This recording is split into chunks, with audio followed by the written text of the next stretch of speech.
하나님 말씀 함께 봅니다. 하나님 말씀 요한복음 12장 23절부터 26절까지입니다. 요한복음 12장 23절부터 26절까지 한 절씩 교독해 봅니다. 제가 23절, 여러분들 24절 제가 먼저 봉독해 올립니다. 예수께서 대답하여 이르시되 인자가 영광을 얻을 때가 왔도다. 내가 진실로 너희에게 이르노니 하나의 줄이 땅에 떨어져 죽지 않으면 하나의 그대로 있고 죽으면 나무를 내느니라. 자기의 생명을 사랑하는 자는 잃어버릴 것이요 이 세상에서 자기의 생명을 미워하는 자는 영생하도록 보전하리라.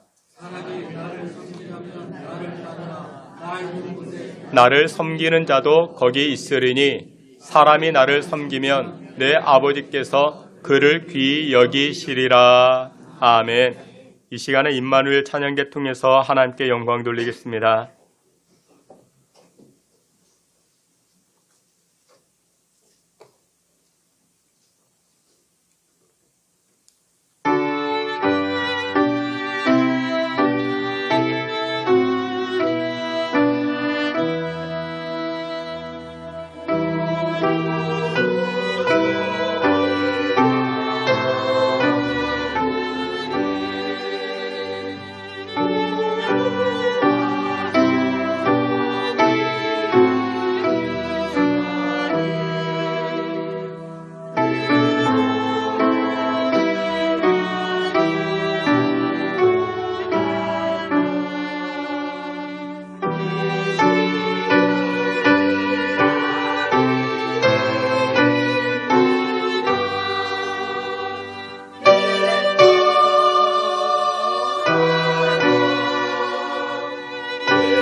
아멘. 기도합니다. 하나님, 오늘도 저희들에게 은혜와 긍휼을 부어주시고 하나님의 말씀으로 우리의 심령이 채워지게 하시고 하나님의 말씀 따라가 순종하여 하늘의 복을 받아 누리는 우리 모두 되게 하여 주시옵소서.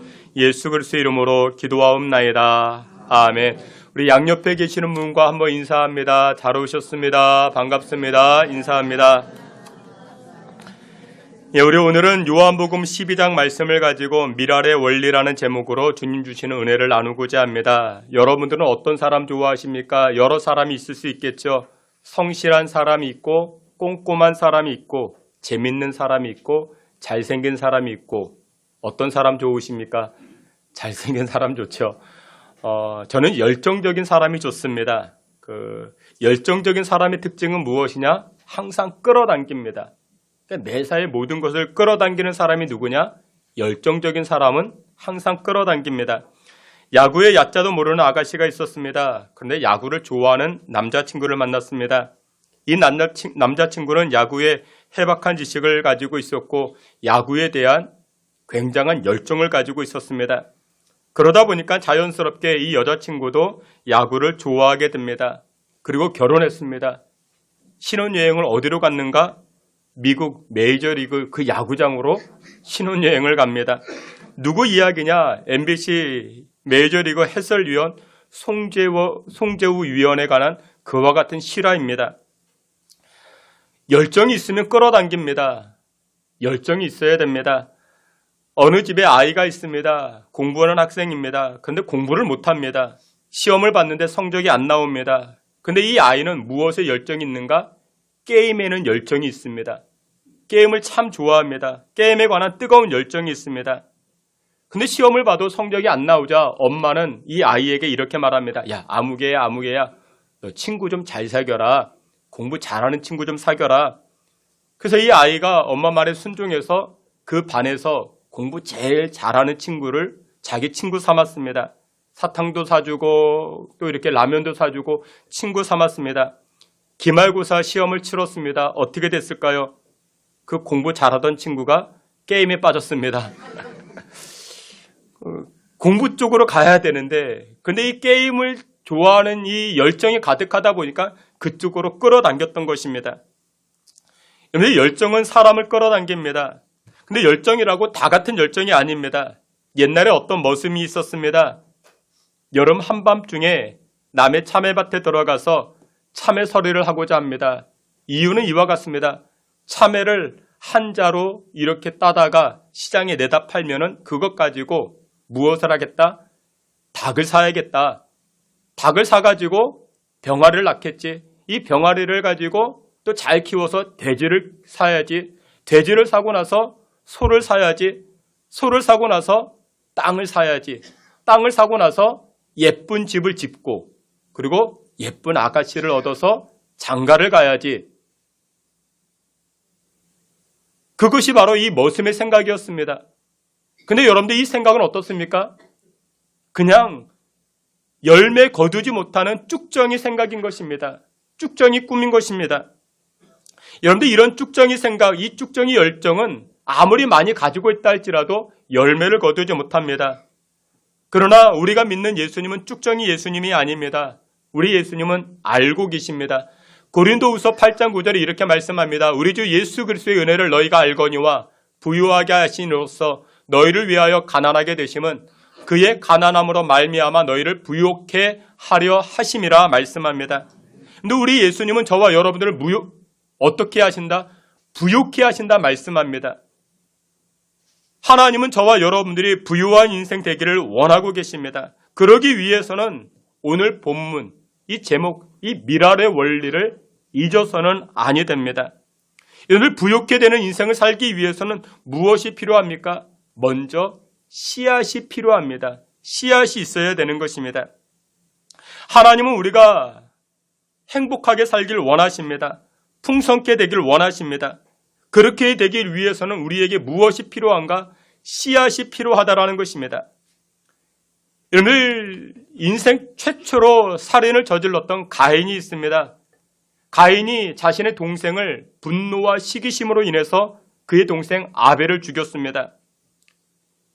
형이 동생을 죽였습니다. 누가 제일 가슴 아플까요? 부모이겠죠. 이 가인의 부모, 이 아벨의 부모 아담과 하와의 마음이 너무나도 아팠습니다. 상실감은 이루 말할 수 없었습니다. 그런데 하나님은 긍휼의 하나님이시라 이 아담과 하와를 긍휼히 여기시고 이 아담과 하와에게 또 다른 자녀를 주십니다. 그 자녀의 이름이 바로 셋이라 말합니다. 근데 이 셋이라는 뜻에 그 의미가 무엇이냐? 씨앗이라는 의미가 담겨져 있습니다. 하나님께서 또 다른 씨앗을 주셨다라는 것입니다. 창세기 4장 25절에 말씀합니다. 아벨 대신 다른 씨를 주셨느니라 말씀합니다. 씨를 주셨다라는 것입니다. 여러분들 농사꾼에게 가장 필요한 것이 무엇일까요? 가장 중요한 것, 그것은 바로 종자입니다. 씨가 가장 중요합니다. 우리 인생도 마찬가지입니다. 부족해 되는 인생, 풍성한 인생을 살아가기 위해서는 무엇이 필요한가? 씨앗이 중요하고 씨앗이 필요하다라는 것입니다. 국제구호센터 월드비전이라는 것이 있습니다. 여기에서 구호팀장을 지냈던 한비아라는 분이 계시는데 그분이 쓴 책 가운데 지구 밖으로 행군하라는 그런 책이 있습니다. 한 번은 이분이 그 아프가니스탄 그 어느 시골 마을을 이렇게 탐방하게 되었습니다. 움막에 6식구가 살고 있습니다. 이 6식구가 아침이 되면 어떻게 하는가? 뿔뿔이 흩어집니다. 그리고 가서는 먹을 것을 구해오는 것입니다. 아침부터 먹을 거를 구해와가지고 저녁에 모입니다. 무엇을 구해왔는가 보았더니 칡 한 뿌리, 그리고 손가락만한 고구마 10개, 그리고 야생콩 한 종지, 이것을 식량이라고 구해왔던 것입니다. 근데 이 야생콩에는 문제가 있습니다. 치명적인 독이 있다 합니다. 이 독이 없어져야 먹을 수 있는데 이 독을 어떻게 없앨 수 있는가? 6번을 삶아야만이 이 야생 독이 사라진다라는 것입니다. 근데 또 문제가 있습니다. 무슨 문제요? 6번을 삶을 만한 땔감이 없는 겁니다. 그래서 이 사람들이 어떻게 하는가? 3번만 삶아서 이 야생콩을 먹는다 합니다. 그럼 독은 여전히 남아 있습니다. 그 독 때문에, 이 콩에 담겨진 독 때문에 시력이 잃어갑니다. 그리고 몸에 염증이 생기기 시작합니다. 그런 독을 있는데 왜 어떻게 먹을 수 있느냐라고 이야기해도 아니 지금 당장 먹을 것이 없는데 어떻게 하느냐라고 반문한다 합니다. 11월 달에 씨를 뿌리고 3월 달에 수확을 하는데 이제 뿌릴 씨앗이 없습니다. 왜냐? 먹을 것이 없다 보니까 무엇까지도 먹어버린 것입니까? 종자, 씨앗을 먹어버린 겁니다. 그들에게 지금 가장 필요한 것이 무엇이냐 물어보면 씨앗이 필요하다라고 이야기를 합니다. 여러분, 우리 인생도 마찬가지 아니겠습니까? 부요한 인생, 열매 거두는 인생이 되기 위해서는 씨앗이 필요합니다. 그러면 우리가 믿음의 생활, 신앙의 생활, 영적인 것으로 우리가 대입해 보았을 때 어떤 씨앗이 필요할까요? 오늘 성경은 3가지로 말씀하는데 첫 번째, 선행과 구지의 씨앗이 필요하다 말씀합니다. 사도행전 9장 36절을 다 같이 보도록 하겠습니다. 앞에 있는 말씀, 사도행전 9장 36절 37절 함께 봅니다. 욥바에 다비다라 하는 여제자가 있으니 그 이름을 번역하면 도르가라. 선행과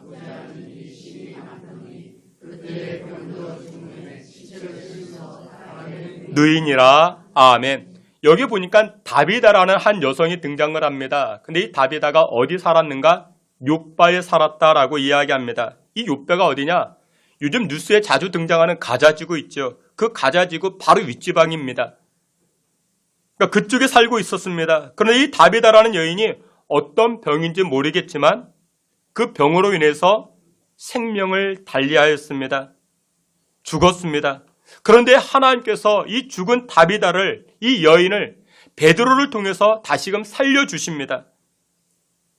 그럼 이 다비다가 무엇 때문에 하나님의 그 큰 은혜와 사랑을 입었는가?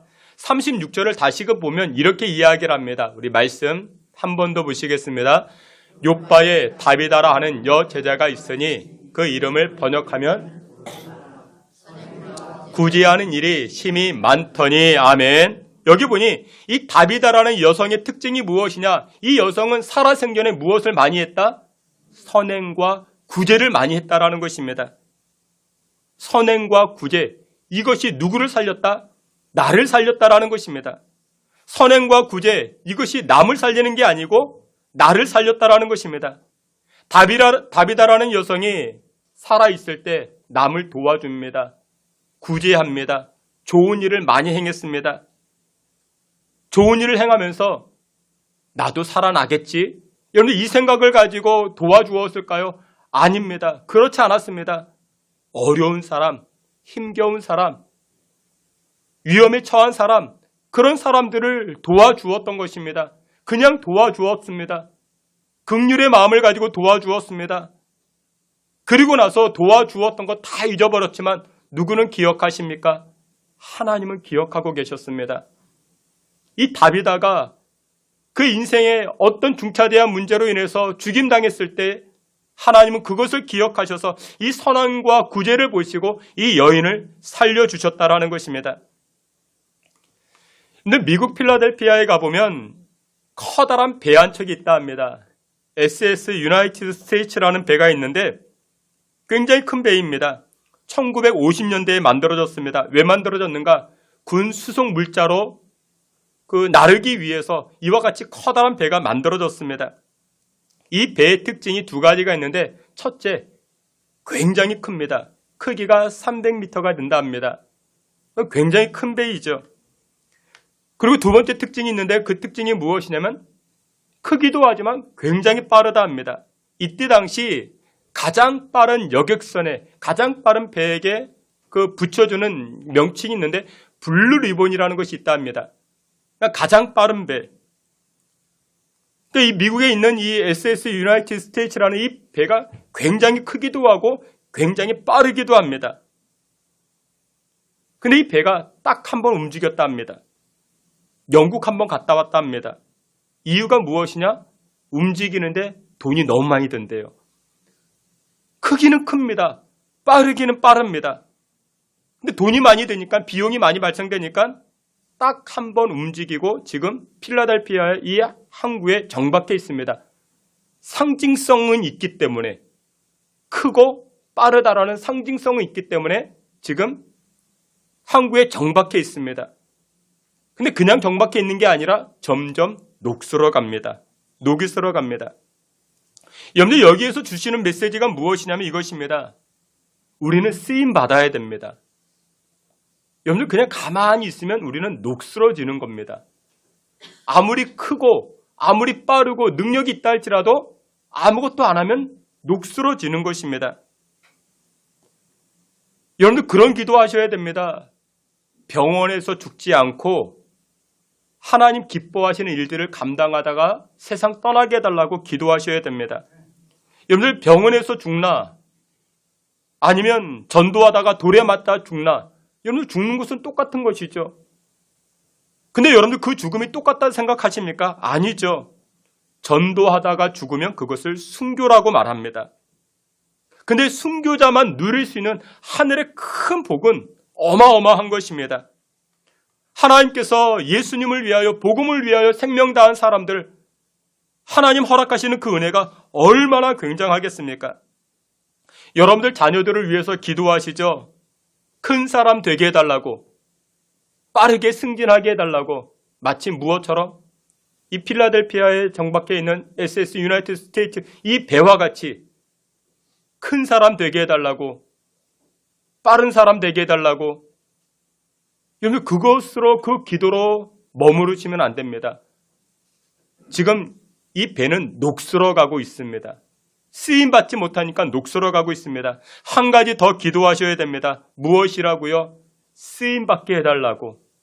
근데 무엇에 쓰임받게 해달라고요? 오늘 본문에 이 다비다라는 여인처럼 하나님 기뻐하시는 일, 선행하는 일에, 구제하는 일에 쓰임받는 우리 자녀들 되게 해달라고 여러분들 기도하셔야 됩니다. 여러분들 선행과 구제, 이것은 남을 위해서 사용하는 것이 아니라 나를 위해서 사용하는 것입니다. 하나님 그것을 다 기억하십니다. 여러분들 우리가 이제 12월 달을 맞이하게 되었습니다. 12월 달은 뭐 다른 달도 그렇지만 12월 달만큼은 우리가 이웃을 돌아보는 계절입니다. 구제할 수 있고 선행할 수 있는 그와 같은 계절이 12월이라 생각을 합니다. 우리 교회에서는 매년마다 12월이 되면은 우리 교회에서 돕는 서울역 쪽방촌 교회가 있습니다. 여러 번 가보는데 그 수요 예배와 주일 예배에 한 50여 분 이 노숙자가 와서 예배를 드립니다. 그러면 항상 그 교회에서 식사를 제공해 줍니다. 근데 식사값이 한 5,000원 정도, 7,000원 정도가 됩니다. 그러니까 교회 목사님 그걸 어떻게, 여러분들 그 노숙자분들이 헌금을 해봤자 뭐 1,000원, 2,000원이 고작입니다. 뭐 거의 안 하시죠. 그 재정이 얼마나 뭐 많이 들어가겠습니까? 여러분들 좋은 일 하길 원하십니까? 여러분들 구제헌금 들으십시오. 그리고 우리 교회에서 뭐 매년마다 그 연말이 되면 우리 선교사님들을 돕습니다. 뭐 정기적으로 돕지만 선교사님은 그 자신의 고국을 떠나 있는 것 자체가 고생입니다. 언어가 다르고 문화가 다르고, 그래서 교회나 제 개인적으로는 연말이 되면 가족끼리 이렇게 오붓한 식사 한번 하시라고 그렇게 선교비를 따로 위로금과 격려금을 보내드립니다. 그럼 답장이 옵니다. 얼마나 고마워하는지 모릅니다. 우리가 얼마든지 여기서 편안하게 먹을 수 있는 그 식사, 그곳에서는 뭐 그것이 어려우니까. 근데 여러분들 이렇게 선행하고 구제하는 것이 결국 누구를 부욕해 한다? 나를 부욕해 한다. 오늘 성경은 말씀합니다. 부유한 인생을 살고자 원하십니까? 오늘 말씀을 기억하십시오. 부욕해 하시는 그 은혜, 하나님 무엇을 기억하십니까? 하나님께서 우리의 선행과 구제를 기억하십니다. 선행과 구제로 말미암아 부욕해 되는 그 은혜의 삶을 살아가시는 저와 여러분 되시기를 주의 이름으로 축원합니다. 두 번째로 우리 인생을 부욕해 하는 비결, 두 번째가 무엇이냐? 성전을 사랑하는 씨앗을 뿌려 나아가는 것입니다. 열왕기하 20장을 보게 되면 우리가 잘 아는 것처럼 히스기야 왕이 등장을 합니다. 그런데 이 히스기야 왕이 병들어 죽게 되었습니다. 그러면 대부분의 사람들 가운데 죽을 일을 만났습니다. 죽을 문제를 만났습니다. 그러면 무엇할까요? 기도하겠죠. 기도합니다. 목사님 기도해 주세요. 아니면 본인이 나와서 기도합니다. 근데 이때 히스기야의 기도는 굉장히 독특합니다. 열왕기하 20장 3절에 보니까 이렇게 말씀하는데, 우리 앞에 있는 말씀 히스기야의 기도입니다. 다 함께 봅니다. 여호와여 구하오니 내가 진실과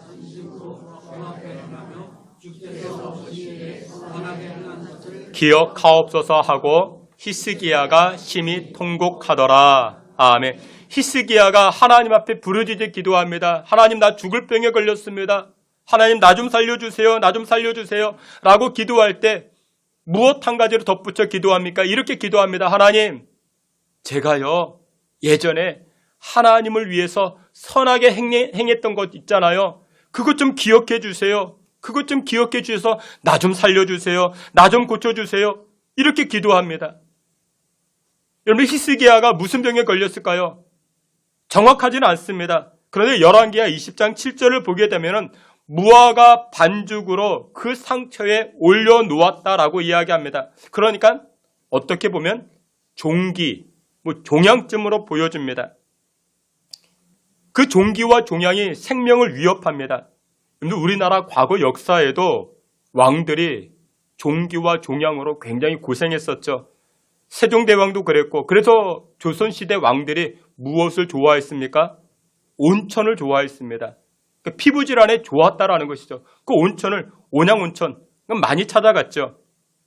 지금이야 여러분들 이 종기, 종양 이런 것은 고약 하나 붙이면 그 약이 참 좋죠. 제 어렸을 때만 해도 그 고약이라는 게 있었어요. 그렇죠? 여러분들 기억하시는 분들 이명래 고약 그 아시는 분들, 저는 잘 모르는데 연세대 이명래 고약이 굉장히 유명했습니다. 근데 히스기야 왕 당시 히스기야가 병에 걸렸어요. 변변한 약이 없었습니다. 이때 히스기야 왕의 나이가 몇 살인지 아십니까? 39살입니다. 젊은 나이입니다. 창창한 나이입니다. 그리고 직업이 무엇입니까? 왕입니다. 대통령 아닙니다. 왕입니다. 이때 당시에 왕은 절대 권력을 가지고 있습니다. 39살. 창창하죠. 그런데 죽을 병에 걸렸어요. 권세를 가지고 있고 물질을 가지고 있는데 다 소용없습니다.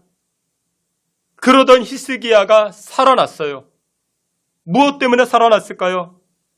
히스기야가 하나님 앞에 기도했습니다. 하나님, 나 좀 살려주세요. 나 좀 살려주세요. 이렇게 기도했다고요? 아니요. 이렇게 기도한 것이 아니고, 하나님, 나 좀 치료해 주세요. 나 좀 살려주세요. 내 인생의 이 문제 좀 해결해 주세요. 라고 기도할 때, 하나님, 제가 있잖아요. 예전에 하나님을 위해서 제가 선하게 했던 것들 있잖아요. 그것을 좀 기억해서서, 그걸 좀 기억해 주셔서 나 좀 살려주세요. 여러분들 기도하실 때 히스기야처럼 그렇게 기도할 제목이 있으십니까? 아무리 따져보고 찾아봐도 내가 하나님을 위해서 한 게 없어. 신앙생활하고 믿음생활하긴 했지만 매일 내가 시쳇말로 뺀질뺀질하게 그렇게 신앙생활했지. 하나님 앞에 드러내놓고 하나님, 제가 그때 그 하나님을 위해서 내가 이렇게 했잖아. 그러면 히스기야는 이때 하나님을 위해서 어떤 선한 일을 했을까요? 성경이 이렇게 말씀합니다. 열왕기야 18장 4절 말씀, 우리 앞에 있는 말씀 함께 봅니다. 그가 여러 산당을 제거하며 주상을 깨뜨리며 아세라 목상을 찍으며 모세가 만들었던 놋뱀을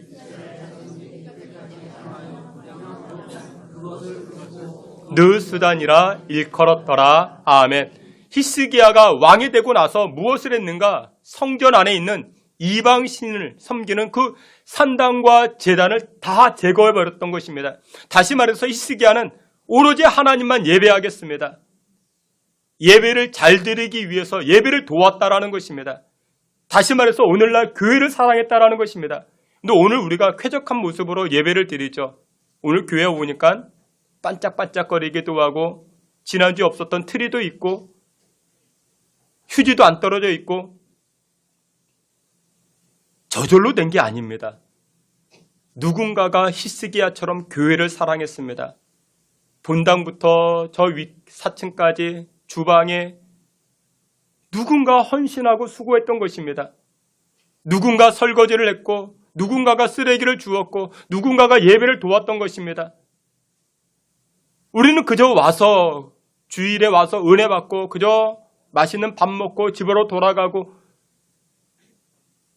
그런데 이것은 히스기야의 삶이 아니었습니다. 히스기야는 어떻게 합니까? 하나부터 10까지 교회를 사랑합니다. 교회를 돌보고 있습니다. 우리는 꺼려하는 것들입니다. 제가 어떻게 보면 후자에 가까울 수 있습니다.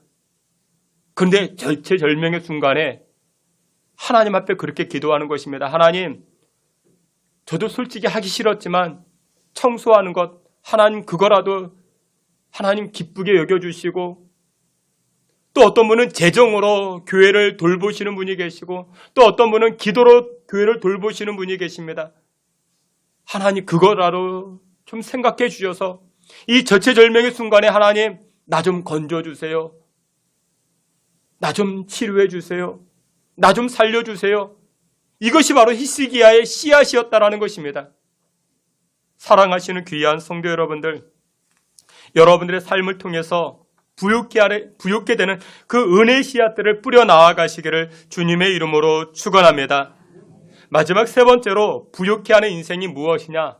순종의 씨앗을 뿌려 나아가야 할 것입니다. 신명기 28장 1절과 2절에 이렇게 말씀합니다. 다 같이 보시겠습니다.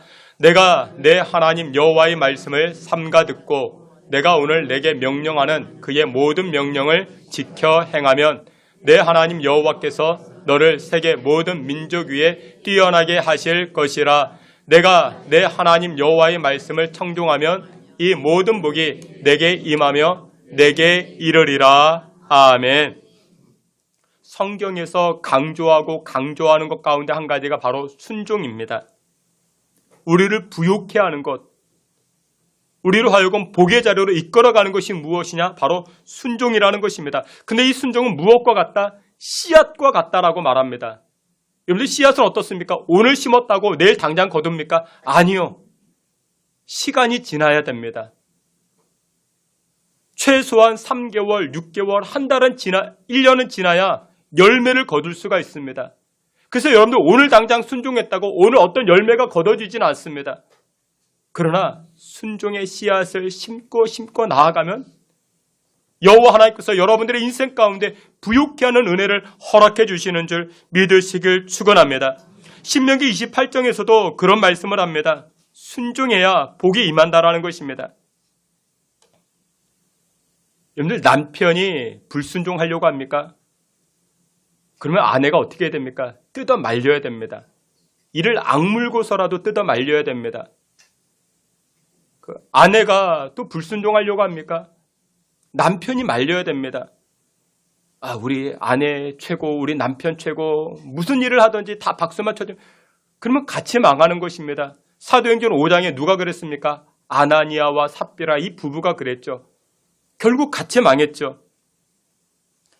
여러분들 학력 좋은 사람이 있습니다. 외모 좋은 사람이 있습니다. 그런데 그런 사람들이 잘 되는 것이 아니라 누가 잘 됩니까? 순종하는 사람이 잘 됩니다. 100% 잘 됩니다. 외모가 좋은 사람이 있습니다. 학력이 좋은 사람이 있습니다. 그런 사람이 순종하면 어떻게 될까요? 그런 사람이 순종하면 200% 잘 되는 겁니다. 이스라엘의 초대왕이 있었죠. 사울입니다. 이 사울의 스펙은 굉장했습니다. 그의 키가 190이 넘습니다. 훤칠합니다. 잘생겼습니다. 힘도 있습니다. 여자들이 남자를 볼 때 가장 먼저 보는 것이 무엇이라고요? 키를 본다 합니다. 그런 말이 있다 합니다. 못생긴 남자는 용서가 돼도 키 작은 남자는 용서가 안 된다라는 그런 말이 있습니다. 사울은 키가 컸습니다. 잘생겼어요. 돈도 많았습니다. 게다가 왕이었습니다. 권력도 가지고 있습니다. 그런데 그런 사울에게 무엇 하나가 없었습니까? 순종이 없었습니다. 순종이 없으니까 다른 거 다 가지고 있어도 그의 인생은 무너졌습니다. 다른 거 다 없어도 순종 하나만 있으면 하나님께서 그 인생을 높여주시는 줄 믿으시길 축원합니다. 그래서 순종의 씨앗을 뿌려가는 것입니다. 순종의 씨앗을 하나님 말씀대로 순종의 씨앗을 뿌려 나아갈 때 하나님 은혜를 부어주십니다. 성경에서 강조하는 내용 가운데 여러 가지가 있습니다. 항상 기뻐하라. 항상 기뻐하는 순종을 해보십시오. 쉬지 말고 기도하라. 여러분 새벽에 도전해 보십시오. 심야 기도에 도전해 보십시오. 순종하는 것입니다. 범사에 감사하라. 감사로 순종해 보십시오. 그러면 하나님께서 우리 순종의 씨앗들을 뿌려 나아가니 하나님께서 열매 거두게 하시는 것입니다. 그리고 구약에서도 계속해서 강조하는 것, 주일 성수를 순종해 보시고 11조도 순종해 보시고 저희 교회에서는 매년 1월 달에 11조 헌금 설교합니다. 제가 이 광고를 하는 이유는 여러분들 시험 들지 말라고, 또 목사님 물질 설교했다고 시험 들지 말고 일부러 광고합니다. 왜냐? 성경은 재정에 관해서 굉장히 중요하게 우리에게 말씀합니다. 이 재정은 굉장히 중요합니다. 왜냐? 이것은 우리의 순종의 첫 단계이기 때문에 그렇습니다. 순종의 씨앗을 뿌려 나아갈 때 하나님께서는 우리에게 놀라운 복을 주십니다. 그래서 오늘 보면 신명기 28장에서도 명령을 지켜 행하면, 그리고 2절에서도 이렇게 말씀합니다. 청종하면 이 모든 복이 내게 임하리라 말씀합니다. 무신론자 가운데 제이콥스라는 사람이 있습니다. 이 사람은 무신론자입니다. 과학이 위대하다. 그래서 앞으로 종교는 다 몰락할 것이라 그렇게 생각했던 사람입니다. 그래서 이 사람이, 제이콥스라는 사람이 종교의 무능력함을 입증하기 위해서 어떻게 했는가? 내가 1년 동안 말씀대로 살아보겠다. 말씀대로 순종해 보겠다. 성경에는 무능력함이 가득 채워져 있으니까 아무런 능력이 나타나지 아니할 것이다. 그리고서는 자기가 실험해 봅니다. 자기 자신을 가지고. 그리고 나서 썼던 책이 미친 척하고 성경 말씀대로 살아본 1년이라는 책을 내게 됩니다. 1년 그대로 미친 척하고 말씀대로 순종해 봤습니다. 무신론자입니다. 근데 놀라운 역사가 나타났습니다. 말씀대로 순종해도 하나님의 능력이 안 나타날 것인데 능력이 나타나기 시작합니다. 자기 생활 가운데 능력이 나타나기 시작합니다. 기적이 일어나기 시작합니다. 그리고 완전히 달라진 사람이었습니다. 무신론자에서 하나님을 믿는 사람으로 완전히 달라졌습니다. 여러분, 이것이 바로 순종의 놀라운 역사라는 것입니다. 순종의 씨앗을 뿌리게 되면 여호와 하나님께서 저와 여러분들에게 부욕케 되는 그 은혜를 허락해 주시는 줄 믿으시길 축원합니다. 말씀의 결론을 맺도록 하겠습니다. 오늘 본문 요한복음으로 다시금 돌아가 보면 이렇게 말씀합니다. 예수께서 대답하여 이르시되 인자가 영광을 얻을 때가 왔도다. 여러분, 우리는 다 영광을 얻기를 원합니다. 부유와 인생이 되길 원합니다. 근데 이와 같은 영광과 부유와 인생을 살기 위해서는 무엇이 필요하다? 24절 결론적으로 이렇게 말씀합니다. 다 함께 봅니다.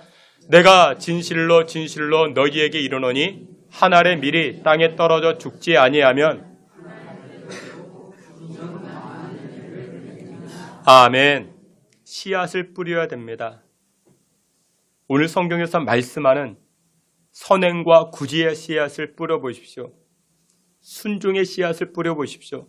그때 하나님 그것을 가지시고 저와 여러분들에게 말로 닿을 수 없는 충만하신 복으로, 충만한 열매로, 부욕케 하는 은혜로 허락해 주시는 줄 믿고 살아가는 저와 여러분 되시기를 주의 이름으로 축원합니다. 아멘. 하나님 아버지, 주의 몸된 교회를 위하여 나를 희생하고 또한 나의 물질과 나의 삶을 희생하여 내어드려 인생의 씨앗을 뿌려 나아가는 인생들마다 부욕케 되는 하늘의 복을 받아 누리는 주의 성도들 되게 하여 주시옵소서. 예수 그리스도의 이름으로 기도하옵나이다. 아멘.